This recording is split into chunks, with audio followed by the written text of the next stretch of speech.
President Trump back in Washington, D.C. for his first full day this week in America. He started it, of course, in the U.K., the golf courses, and a very, very, very profitable trip for all of us, for the United States of America. $1 trillion trip. That is serious money, isn't it? It's kind of game-changing money. $1 trillion. I hear about America spending money, sending it to this country, that continent, but all of these countries getting together and giving us over $1 trillion, buying $1 trillion worth of stuff, goods and services. That's pretty great. We've reached a deal. It's a good deal for everybody, I believe. The European Union is going to agree to purchase from the United States $750 billion worth of energy. $750 billion worth of energy. They are going to agree to invest into the United States $600 billion more than they're investing already. Well, this was not happening under the Biden administration, under the Obama administration, the George W. Bush administration, Clinton, Bush, Reagan, going back even, certainly not under Carter. How much money is this again? $1.3 trillion. So that is more than 10% of our annual federal budget, right? Actually, it's almost 20%. This is a great thing.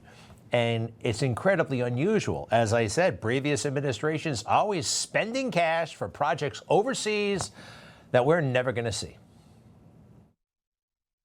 Today, I'm proud to announce the United States will invest nearly $600 million in additional investment to expand agriculture infrastructure, to build high-speed mobile networks, and to continue upgrading the Libido Atlantic Railway. All told, the United States has invested nearly $4 billion across the length of the Libido corridor. Where the hell is Libido? Sounds a little risque in a weird way. I don't know, but that's a lot of money for something that doesn't really affect us, does it? Oh, yes, but, long-term geostrategic. No, I don't buy that anymore. Do you? They all do this stuff, right? They just, because this is what USAID tells them to do. Check this guy out. Nearly 70% of Millennium Challenge Corporation compacts are now with African countries. And we've opened up and expanded new trade and investment offices from Ghana to Mozambique. Through our landmark Power Africa initiative, the United States is mobilizing more than 130 public and private sector partners and over $52 billion to double electricity access across sub-Saharan Africa. Phew, I was really worried about that for a long time. I'm sorry, but in 50 years, I think they just might be needing the same thing. But from Ghana to Mozambique, we got this, that, and the other thing. $1.3 trillion coming to America. How about that one? And you know how he did it? Because he actually brought talent to the White House. He knew how to do things, world-class projects, huh? A guy who could build stuff. Building things, huge skyscrapers, that is actually a world-class skill. And not only could he build, he could brand. He was Donald Trump. And that's a big deal. And I also like this. He ran for president. He was 69 years old. Yeah, oldest president ever, right? Kind of at some point. But the point is, it was a lifetime of experience, really, that he offered the country.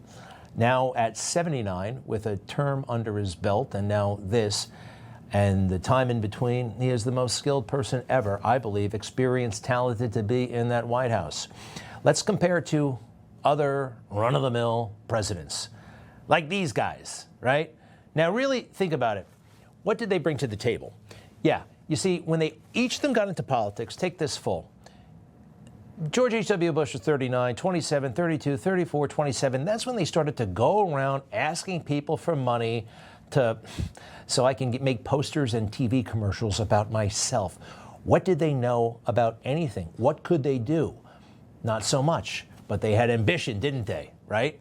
They wanted to have that top job, And let's see it morph back into who they would become. Up that slippery pole of politics. They just didn't bring all that much to the table other than their ambition. Clinton was an okay governor. Biden, I mean, nothing. Even Ronald Reagan, I hate to say it, he was very, very good in so many ways, but he wasn't a world-class actor. He just wasn't. President Trump is world-class. And if anybody doubts that, well, 1.3 trillion reasons to not doubt that.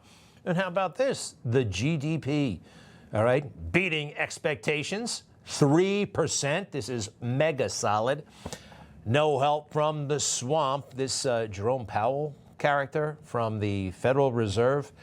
I think after what happened last week and it looked like he was in trouble or whatever, there was no way he was going to lower the interest rates, and he didn't. Total PCE prices rose 2.5% over the 12 months ending in June, and that, excluding the volatile food and energy categories, core PCE prices rose 2.7%. Oh my goodness, I just had a flashback. Anybody see Trading Places? When everybody they're quiet and they wait for the frozen juice from orange concentrate, right? The price, the commodities exchange, frozen orange juice from concentrate, something like that. It was the same kind of message. Anyway, Jerome Powell is out of it. Now I think it's personal. It's personal. He doesn't want to budge on this stuff because, well, everybody can see the pressure he's under. All right, next, please. You can talk all you want about Russia, which was all a, fake news, fabricated deal to try and make up for the loss of the Democrats, and the press plays right into it. In fact, I saw a couple of the people that were supposedly involved with all of this. They know nothing about it. They weren't in Russia. They never made a phone call to Russia. They never received a phone call. It's all fake news. I see these phonies, the do-nothing Democrats. They said today that Putin wants to be sure that Trump gets elected. Here we go again. They're trying to start a rumor. It's disinformation. That's the only thing they're good at. A Russia investigation that was ridiculous and a waste of $100 million and much more than that. And now we have the same people, the same scum that are weaponizing the entire justice system to persecute us on fake charges, even while Joe Biden is the most corrupt president in the history of our country. We went through years of that with the Russia hoax, with all of the different things that we had to go through. We've gone through years of it. He was right every single time. It's amazing. Whenever he said that kind of stuff, they would write it down. They still do. Oh, President Trump is lying. That's not the truth. No, that was the total truth. He has been yet once again vindicated now by Tulsi Gabbard and these. Not that it's just interesting detail, some of which we did not have before.